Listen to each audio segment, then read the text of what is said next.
Welcome back. നമ്മൾ 8ാമത്തെ നോമ്പായി duty കഴിഞ്ഞ് കുറച്ച് ലേറ്റ് ആയതോ കൂടി നമുക്ക് ഫുഡൊന്നും ഇല്ല എന്ന് നോമ്പറക്കാനായിട്ട് അപ്പൊ നമ്മൾ ബാച്ചനെ വിളിച്ചു നോക്കിയതാണ്. നമ്മൾ കുറച്ചൊന്ന് ലേറ്റ് ആയി ഡ്യൂട്ടി ചെയ്യാൻ. എവിടെ ഉള്ളത് നോമ്പർ ഫുഡ് ഉണ്ടോ?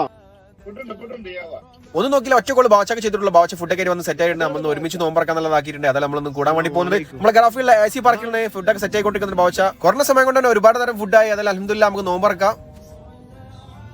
മട്ടനും ബീഫ് അങ്ങനെ ഒരുപാട് തരം ഫുഡുകളൊക്കെ ഉണ്ടായിരുന്നു. കുറച്ച് പൂച്ചക്കും കൊടുത്ത് നമ്മൾ നിസ്കാരം കഴിഞ്ഞ് നമ്മൾ നേരെ അവിടെ നിന്ന് ഇറങ്ങി. നേരെ പോയത് ആസാദിന്റെ അക്കാദമിയിലേക്കായിരുന്നു. സ്റ്റിക്കറൊക്കെ ഒട്ടിച്ച് സെറ്റ് ആയിക്കൊണ്ടിരിക്കുന്നുണ്ട്. അതെല്ലാം വൈബാന് നമ്മൾ പിന്നീട് നേരെ അവിടെ നിന്ന് ഇറങ്ങി റിയാസ്കിന്റെ ഫാമിലി കൂടെ വന്ന് നമ്മൾ നേരെ പോയത് ദുഹൈൽ സ്റ്റേഡിയത്തിൽ പോയി. നല്ല ക്ലാസിക്കോ മത്സരമായിരുന്നു. ദുഹൈൽ ബസ് അല്ലഹലി മത്സരമായിരുന്നു. നല്ല അടിപൊളി ഫൈറ്റ് മത്സരമായിരുന്നു. അക്കീം സഹിച്ചും അതുപോലെ ട്രാക്സിലും കൂടി തമ്മിലുള്ള ഒരു ഏറ്റുമുട്ടലായിരുന്നു. നമ്മൾ ഇപ്പോൾ 45 മിനിറ്റ് കംപ്ലീറ്റ് ചെയ്തിട്ടുണ്ടായിരുന്നു. അല്ലഹലി മുന്നിട്ട് നിൽക്കായിരുന്നു. അക്കീം സഹിച്ചും അതുപോലെ ട്രാക്സിലും കൂടി കളിക്കുന്ന രംഗാണ്. ആഫ്റ്റർ ഈക്വൽ ആയിട്ട് ഗോൾ അടിച്ച് ദുഹൈൽ. പിന്നെ അക്കീം സഹിച്ചിന്റെ മാരകമായിട്ടുള്ള ഫ്രീ കിക്കാണ് കാണുന്നത്. അടിപൊളി. ഈ ഒരു ഗോളോട് കൂടി ദുഹൈൽ വിജയിച്ച രീതിയിലെത്തി. കുറച്ച് സമയം കഴിഞ്ഞോടുകൂടി വീണ്ടും ഒരു ഗോൾ വീണ് അങ്ങനെ 4-2 എന്നുള്ള സ്കോറിൽ കളി അവസാനിച്ചു. അപ്പൊ ഇന്നത്തെ കാഴ്ചകൾ ഈ രീതിയിൽ. ബാക്കി നാളെ ബൈ.